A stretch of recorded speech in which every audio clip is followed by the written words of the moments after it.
ಜೀವನದಲ್ಲಿ ಹಲವಾರು ವೇಳೆ ನಾವು ಮಾಡಿದ ಪ್ರತಿಯೊಂದು ಪ್ರಯತ್ನವೂ ವಿಫಲವಾದಂತೆ ಅನಿಸುತ್ತದೆ.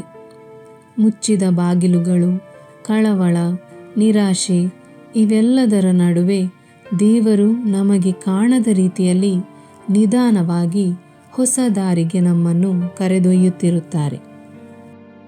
ಅಜಯ್ ಎಂಬ ಯುವಕನಿಗೆ ಒಂದು ದೊಡ್ಡ ಕನಸು ಇತ್ತು. ವಿಡಿಯೋ ಎಡಿಟಿಂಗ್ ಕಲಿಯಬೇಕೆಂದು, ಒಂದು ದಿನ ಉತ್ತಮ ಎಡಿಟರ್ ಆಗಬೇಕೆಂದು. ಆದರೆ ಮನೆಯಲ್ಲಿ ಪರಿಸ್ಥಿತಿ ಕಷ್ಟ. ತಂದೆಯ ಕೆಲಸ ಸುಸ್ತಾಗಿಸುವಷ್ಟಿತ್ತು. ಹಣಕಾಸಿನ ಒತ್ತಡ ತುಂಬ ಹೆಚ್ಚಿತ್ತು. ಅವನ ಕನಸಿಗೆ ಯಾರಿಂದಲೂ ಬೆಂಬಲ ಇರಲಿಲ್ಲ. ಆದರೂ ಕನಸನ್ನು ಬಿಟ್ಟುಕೊಡದೆ ಮುಂದುವರಿಯುತ್ತಿದ್ದ.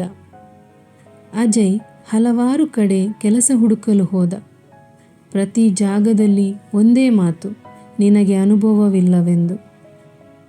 ಒಮ್ಮೆ ಒಬ್ಬರು ಚಿಕ್ಕ ಎಡಿಟಿಂಗ್ ಕೆಲಸವನ್ನು ಅಜಯ್ಗೆ ಕೊಟ್ಟರು. ಆದರೆ ಅಜಯ್ ಬಳಸುತ್ತಿದ್ದ ಮೊಬೈಲ್ ಕೆಲಸ ಮಾಡುವಾಗಲೇ ಹ್ಯಾಂಗ್ ಆಯಿತು. ವಿಡಿಯೋ ಹಾಳಾಯಿತು. ಅಜಯ್ ಮನಸ್ಸಿಗೆ ತುಂಬ ನೋವಾಯಿತು. ಏನು ಮಾಡಿದರೂ ನನಗೆ ಆಗುತ್ತಿಲ್ಲ ಎಂದು ಆತ ಯೋಚಿಸುತ್ತಿದ್ದ. ಒಂದು ರಾತ್ರಿ ಅಜಯ್ ಮಂಚದ ಮೇಲೆ ಕುಳಿತಿದ್ದ. ಕೊಠಡಿ ಮೌನ, ಹೃದಯ ಭಾರವಾಗಿತ್ತು. ಕಣ್ಣೀರು ತಾನಾಗಿಯೇ ಸುರಿಯುತ್ತಿತ್ತು.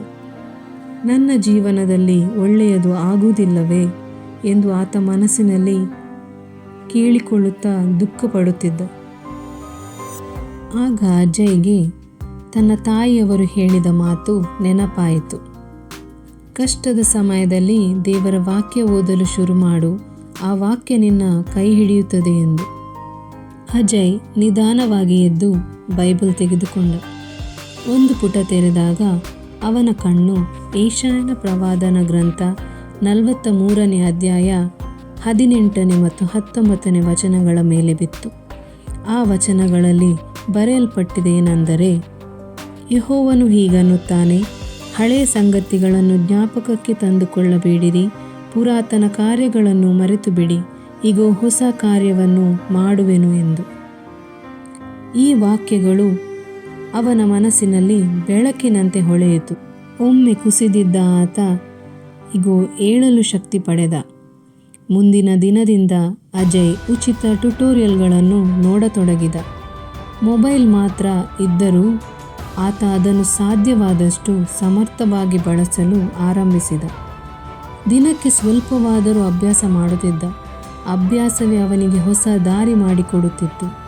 ಒಂದು ದಿನ ಅಜಯ್ ಮಾಡಿದ 30 ಸೆಕೆಂಡ್ ವಿಡಿಯೋ ಅಪೇಕ್ಷೆ ಇಲ್ಲದೆ ವೈರಲ್ ಆಯಿತು. ಕೆಲವು ದಿವಸಗಳ ನಂತರ ಒಬ್ಬ ಪಾಸ್ಟರ್ ಅವನಿಗೆ ಕರೆ ಮಾಡಿದರು. ನಮ್ಮ ಚರ್ಚಿಗೆ ವಿಡಿಯೋ ಮಾಡುತ್ತೀಯಾ ಎಂದು ಕೇಳಿದರು. ಅಜಯ್ಗೆ ನಂಬಲಾಗಲಿಲ್ಲ. ಅವನ ಜೀವನದ ಮೊದಲ ದೊಡ್ಡ ಅವಕಾಶ. ಬೈಬಲ್ನಲ್ಲಿ ಹೇಳಿದಂತೆ ದೇವರ ವಾಕ್ಯ ನಿಜವಾಯಿತು. ನಮ್ಮ ಪ್ರಯತ್ನಗಳು ವಿಫಲವಾದರೂ ದೇವರ ಯೋಜನೆ ಎಂದಿಗೂ ವಿಫಲವಾಗುವುದಿಲ್ಲ. ನಂಬಿಕೆ ಇಟ್ಟು ಮುಂದುವರಿದರೆ ದೇವರು ನಮಗೆ ಹೊಸ ದಾರಿಗಳನ್ನು ತೆರೆಯುತ್ತಾರೆ. ನಿನ್ನ ಮಾರ್ಗವನ್ನು ಯೆಹೋವನಿಗೆ ಒಪ್ಪಿಸು, ಅವನನ್ನು ಆಶ್ರಯಿಸು, ಅವನು ಸಾಧಿಸುತ್ತಾನೆ. ಈ ಕತೆ ನೀವು ಕಷ್ಟದಲ್ಲಿರುವಾಗ ನಿಮ್ಮ ಹೃದಯಕ್ಕೆ ಬೆಳಕು ತರಲಿ. ಈ ವಿಡಿಯೋವನ್ನು ಲೈಕ್ ಮಾಡಿ, ಶೇರ್ ಮಾಡಿ ಮತ್ತು ಇನ್ನಷ್ಟು ಸ್ಫೂರ್ತಿದಾಯಕ ಕ್ರೈಸ್ತ ಕಥೆಗಳಿಗೆ ನಮ್ಮ ಚಾನಲನ್ನು ಸಬ್ಸ್ಕ್ರೈಬ್ ಮಾಡಿ.